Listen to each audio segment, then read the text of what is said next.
Bom dia, segundo ano!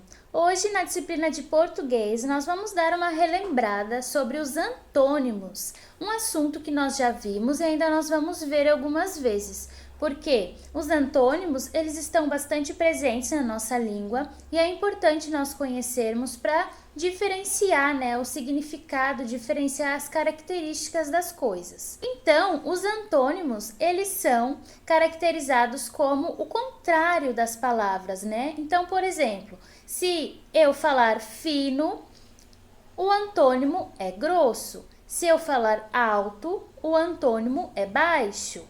Se eu falar longe, o antônimo é perto. Então, o antônimo é sempre o contrário da palavra, totalmente ao contrário. Nunca nós vamos usar, por exemplo, assim, meu copo está cheio e metade. Cheio e metade não é antônimo. Antônimo é o contrário, totalmente o oposto, Então, se é cheio, antônimo é vazio. Então, na página 49, vocês vão encontrar palavras para associarem com seus antônimos. Então, no caso ali, nós temos iniciar, saída, depressa, animado, quente, manso, moderno e certo. Então, todas essas palavras, elas possuem, um oposto, um contrário. Vocês vão estar ligando o contrário de cada palavra no seu significado. Virando na página 50, nós temos uma observação. Existem duas palavrinhas ali, contrárias ali, que é interessante nós observarmos uma diferença. Nós temos como exemplo a palavra animado e a palavra desanimado. Então, se vocês observarem a forma como é escrita essa palavra, é praticamente igual. Nós temos apenas algumas letras que foram acrescentadas a essa palavra. Então, no caso, nós temos a palavra animado e só foi inclusa 3 letrinhas, o D, o E e o S no início da palavra, então ficou desanimado. Muitos antônimos vocês vão encontrar dessa forma, apenas com algumas letras. Quando colocadas na palavra, vocês vão ver a diferença. Como, por exemplo, eu vou fazer alguma coisa, eu vou desfazer. Então, se fosse e voltasse, Faz e desfaz. Esse prefixo que chamam quando tem uma diferença no comecinho da palavra é bastante comum nos antônimos. Questão 4, da página 50, vocês vão ver alguns exemplos. Abotoar e desabotoar, amarrar e desamarrar.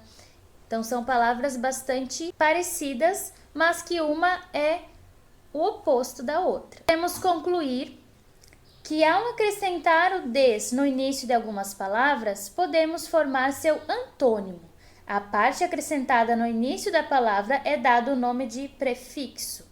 Na página 51, vocês vão dar continuidade, ao conhecimento sobre os antônimos, também completando algumas palavrinhas que mudam o seu início, grato e ingrato, incapaz e capaz. Todas elas, apenas trocando o início, nós já conseguimos outra palavra, com outro significado.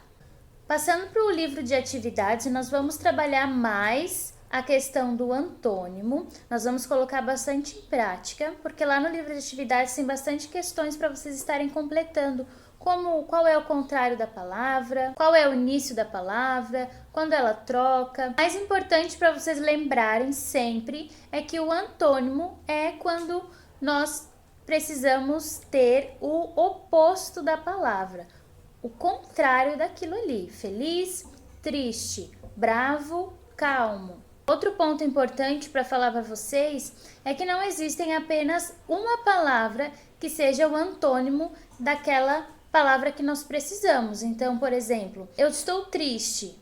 Eu posso utilizar o feliz, o alegre, o contente, para estar sendo o oposto dessa palavra. O importante é que tenha o significado contrário, E não o significado semelhante ou igual. Nós temos o sinônimo, que é o igual, Que é o mesmo significado. Sinônimo quer dizer que nós estamos falando sobre a mesma coisa, embora sejam palavras diferentes. Então, assim como eu dei o exemplo para vocês antes de alegre, contente, feliz, todas elas são palavras que são sinônimos, elas querem dar o mesmo significado. Enquanto o antônimo é totalmente ao contrário, o sinônimo é tudo o que significa a mesma coisa. Existem várias palavras que podem significar a mesma coisa, dar a mesma intenção, né? Que nós podemos trocar, se nós podemos falar uma frase, mudar algumas palavras, mas essa frase ela pode ter o mesmo significado. E isso só acontece porque existem palavras que são sinônimos. Então, como por exemplo, quero dizer que a casa do meu amigo é longe, então eu posso colocar palavras que são sinônimos no lugar para poder, né, falar sobre essa casa.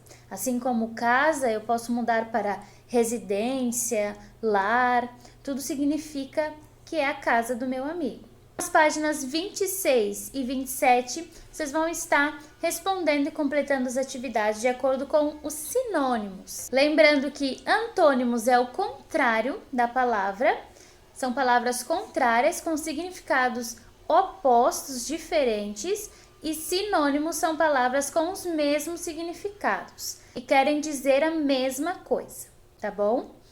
Então é isso, pessoal. Nossa aula de português termina por aqui. Eu espero vocês amanhã.